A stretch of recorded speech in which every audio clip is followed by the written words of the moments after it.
How to become untouchable. Lessons from Machiavelli. Seneca said that the man who depends on applause builds his house on the wind. It's an image that weighs like a stone because it reminds us that everything that is built on others' approval is, at its core, unstable. A gust of criticism, a murmur of disapproval, and the entire structure sways. Cicero, in another era, completed the lesson. Dignity is not negotiated, it is preserved. And to preserve requires more than building walls. It requires creating borders that no one sees, but that sustain everything from within. The silent wound is in living always exposed without internal wall. It is the feeling of being vulnerable to criticisms that pierce, to manipulations that lead you astray, to emotional blackmail that drains your energy. It's like walking in an open field without armor, hoping that the strength of appearances is enough to protect. But sooner or later, you discover that what protects you is not the image, but the core. The Machiavellian essence understands that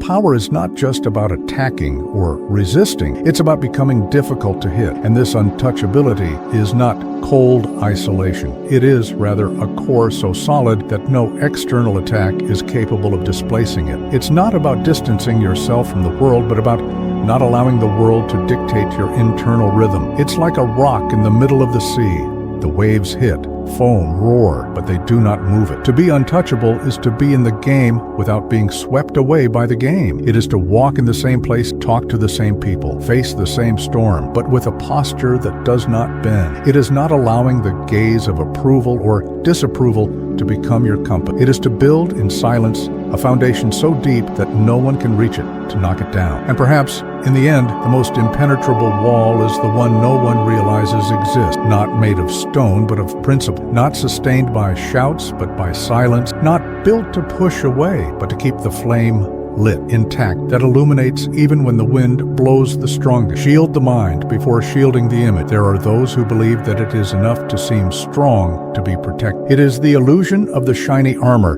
which impresses from a distance but falls apart at the first real impact. The shine intimidates, but it doesn't sustain. It's like a castle of stone that is impeccable on the outside, but whose foundation, hidden from view, rots in silence. When the ground gives way, the size of the walls doesn't matter. Everything collapses. Seneca understood that the real fortress is built in the mind, not in the wall, and this internal construction is not visible. It is not displayed. It happens in the thoughts we choose to cultivate, in the beliefs we decide to feed, and in the narratives we tell ourselves when no one is looking. It is the daily work of removing the rust of insecurity, of reinforcing the beams of discipline, and of sealing the crack through which fear usually enters. To shield the mind is to learn to filter before reacting. It is to create space between what happens and what we decide to do with it. It is the ability to receive a verbal attack and not allow it to become an internal wound. It is the silent training that transforms emotional vulnerability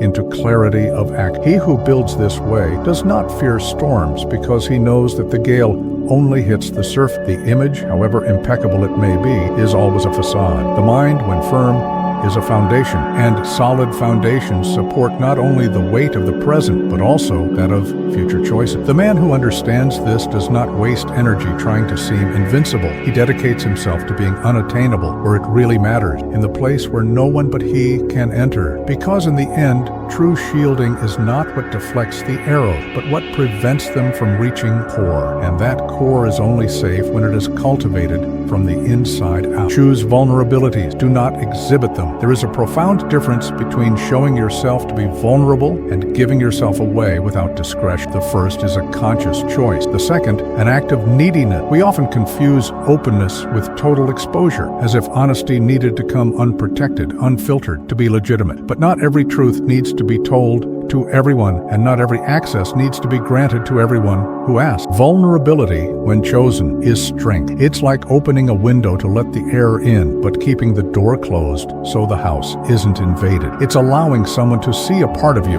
but not giving them the entire map. In Machiavellian thought, controlling what you reveal is controlling what others can use against you. Information is power, and power, when dispersed, weakened. The mistake is in exhibiting fragilities on impulse, like someone seeking immediate relief. In these moments, we reveal ourselves not out of strategy, but out of fear of being forgotten or ignored. It is a giving that does not strengthen. On the contrary, it opens up loopholes for criticism, manipulation, and judgment to enter with greater force. To choose vulnerabilities is to understand that intimacy is not about the quantity of shared information, but about the quality and the right time to share it. It is deciding who will have access to the most delicate parts of your story and under what circumstance. It is holding onto certain pains in silence and others for people who have proven through time and loyalty that they deserve to hear them. The man who masters this choice does not become cold or inaccessible. He becomes select, and this selectivity does not build barriers that push people away, but solid bridges that connect only those who know how to cross them with respect. Because in the end, true strength is not in hiding everything, but in knowing exactly what to show and to whom. Silence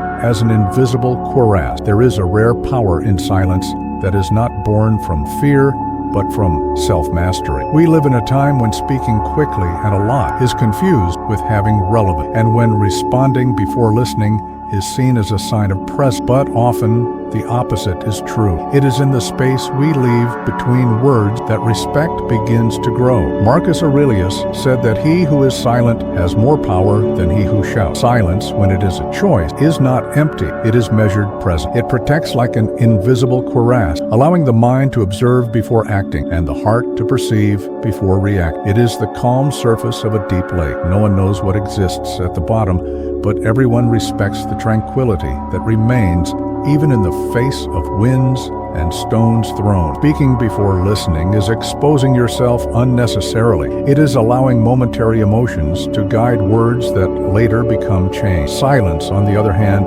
creates space for thought to align with intention. It allows speech, when it comes, to have the weight of one who does not waste his voice on small battle. There are those who confuse this restraint with weakness. However, strategic silence is the mark of one who does not need to compete for attention. It is the security of knowing that your presence has already been noticed even before a single word is said. In the field of influence, it is a weapon that is not seen, but is felt. As a cuirass, silence not only protect, but also preserve. It keeps inside what is not yet ready to be exposed and prevents external attacks from reaching the core. And when you decide to break it, each word passes through the air with the precision of an arrow that knows exactly where it needs to go. Learn to withdraw before they try to pull you out. There is a subtle but decisive moment when staying begins to cost more than leaving. Many ignore this point, insisting on games that have already lost their meaning, remaining in places that no longer offer anything wear and tear. To stay out of habit, pride, or fear is to offer the other person the chance to decide your destiny. To withdraw by choice is to regain control over. In strategic thinking, leaving before they try to pull you out is not cowardice. It is reading the scenario. It is realizing that a playing field no longer serves your objectives and therefore is no longer worth your effort. It is the calculated withdrawal of the general who does not waste troops on battles that cannot be won, or that, even if won, would bring little gain. To be forced away is to be pushed. To move away by choice is to open the door and leave with your dignity intact. This decision requires clarity and courage, as it involves letting go of something that, no matter how exhausting it may be, still offers the familiarity of the known. It is exchanging apparent security for a new space where you will not be a hostage to rules you did not define. The mental exercise is to identify today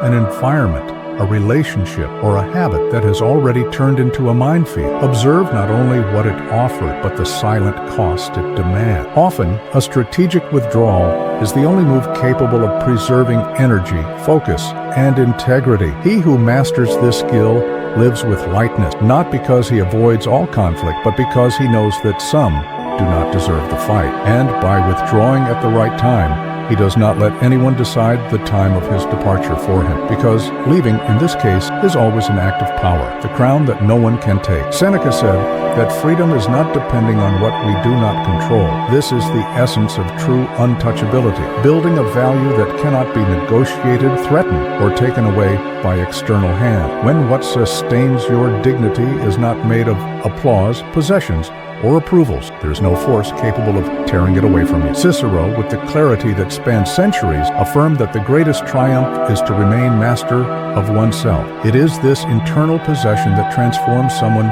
into a fortress. It doesn't matter what is lost along the way: status, relationships, opportunity. If the core remains intact, nothing has really been taken. This is the crown that no one can take: the sovereignty over one's own act. Untouchability is not isolation. It is not living apart from everything and everyone. It is autonomy. It is being in the world with openness to connect, but with roots deep enough not to be swept away. It is knowing that what you offer is the result of choice and not of necessity. And it is precisely this freedom that attracts respect, even from those who disagree with you. If everything were taken from you today, what would still remain untouched in you? This question, more than a reflection, is a silent test. Because if the answer is something that depends on another, then there is still work to be done. But if the answer is born from what you have built within, then there is already an invisible crown upon your head. The final image is simple and powerful: a flame burning inside an invisible dome,